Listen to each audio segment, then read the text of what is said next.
पहला विश्व युद्ध ये आखिर हुआ क्यों? अक्सर ना इसकी कहानी सिर्फ एक घटना से शुरू की जाती है। जरा सोचिए, बस एक गोली। तारीख थी 28 जून 1914। एक 19 साल के लड़के ने ऑस्ट्रो हंगेरियन साम्राज्य के राजकुमार आर्चड्यूक फ्रांस फर्डिनैंड की हत्या कर दी। और बस इसी एक घटना को पूरे विश्व युद्ध की शुरुआत बता दिया जाता है। और उस एक गोली का नतीजा, एक ऐसा भयानक युद्ध जिसमें 2 करोड़, जी हां, 2 करोड़ से भी ज्यादा लोगों ने अपनी जान गंवा दी। तो सवाल यही उठता है कि भाई एक हत्या से 2 करोड़ लोगों की जान लेने वाला विश्व युद्ध कैसे शुरू हो सकता है? क्या यह मुमकिन भी है? असल में कहानी इतनी सीधी है ही नहीं, सच्चाई कहीं ज्यादा पेचीदा है। तो चलिए इस गुत्थी को सुलझाते हैं। देखिए, वो जो हत्या थी ना, वो वजह नहीं थी, वो तो बस एक चिंगारी थी। इसको ऐसे समझिए जैसे किसी ने एक छोटी सी माचिस की तीली से डायनामाइट के पूरे पहाड़ को उड़ा दिया हो। अब धमाका तीली की वजह से तो नहीं हुआ ना, धमाका तो इसलिए हुआ क्योंकि वो डायनामाइट का पहाड़ वहां पहले से ही मौजूद था और दशकों से तैयार हो रहा था। तो इस महायुद्ध को समझने के लिए सबसे पहले हमें उसी डायनामाइट को समझना होगा, वो बारूद जो बाल्कन नाम के एक इलाके में कई सालों से इकट्ठा हो रहा था। तो कहानी की जड़ें जाती हैं 1878 में। बर्लिन की संधि के तहत ऑस्ट्रिया हंगरी को बोस्निया हर्जेगोविना पर शासन करने का हक तो मिल गया, लेकिन बात यही नहीं रुकी।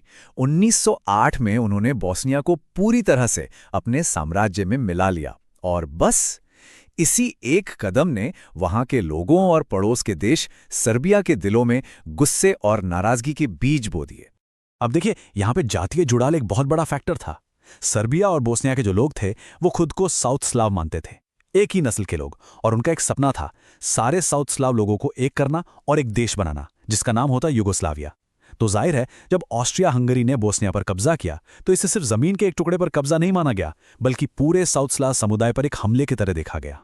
तो अब वापस आते हैं उस चिंगारी पर, उस हत्या पर। चलिए देखते हैं कि कैसे उस एक गोली ने डायनामाइट के उस ढेर में आग लगाई और कैसे दोस्तों की एक ऐसी जंजीर शुरू हुई जिसने देखते ही देखते पूरे यूरोप को अपनी चपेट में ले लिया। और ये सब इतनी तेजी से हुआ जैसे कोई डोमिनो इफेक्ट हो। एक गिरा और फिर सब गिरते चले गए। ऑस्ट्रिया हंगरी ने सर्बिया पर हमला बोला। रूस, जो खुद को स्लाव लोगों का रक्षक मानता था, वो सर्बिया को बचाने आ गया। जर्मनी अपने दोस्त ऑस्ट्रिया हंगरी का साथ देने के लिए रूस के खिलाफ खड़ा हो गया। और फिर क्या, जर्मनी के खिलाफ फ्रांस और ब्रिटेन भी अपने दोस्त रूस का साथ देने के लिए जंग में कूद पड़े। एक छोटा सा लोकल झगड़ा अब एक वर्ल्ड वॉर बन चुका था। तो मैदान में 2 बड़ी टीमें थीं। एक तरफ थे मित्र राष्ट्र, यानी कि ग्रेट ब्रिटेन, फ्रांस और रूस, और दूसरी तरफ थीं केंद्रीय शक्तियां, जर्मनी, ऑस्ट्रिया हंगरी और बाद में इनके साथ आ गया ऑटोमन साम्राज्य। हाँ, एक मजेदार बात यह है कि इटली पहले जर्मनी वाली टीम में था, लेकिन जब लड़ाई शुरू हुई तो उसने पाला बदल लिया, या यूं कहें कि वो मैदान में उतरा ही नहीं। लेकिन ये जो गठजोड़ थे, ये भी तो किसी वजह से बने होंगे, है ना? तो चलिए अब थोड़ा और जूम आउट करते हैं और उन 4 बड़ी ताकतों को समझते हैं जिन्होंने असल में उस डायनामाइट के पहाड़ को खड़ा किया था। वो ताकतें जिनकी वजह से ये युद्ध होना लगभग तय था। इतिहासकार इन्हें 4 मुख्य वजहें बताते हैं। पहला, सैन्यवाद, मतलब हथियारों की जबरदस्त होड़। दूसरा, गठबंधन, यानी देशों के बीच की वो गुप्त संधियां।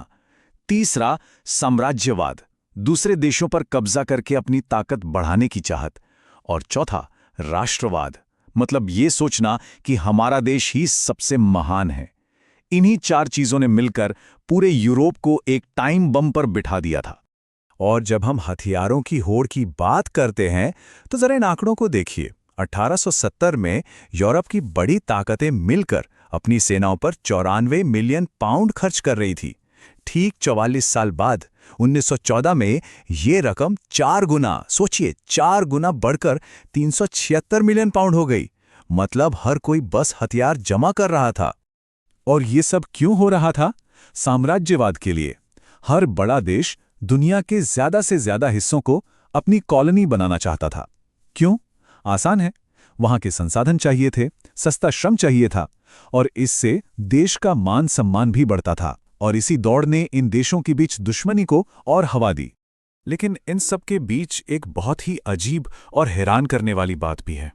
इस जंग में शामिल 3 सबसे बड़ी ताकतों जर्मनी, ब्रिटेन और रूस के जो राजा थे वो आपस में फर्स्ट कजिन थे।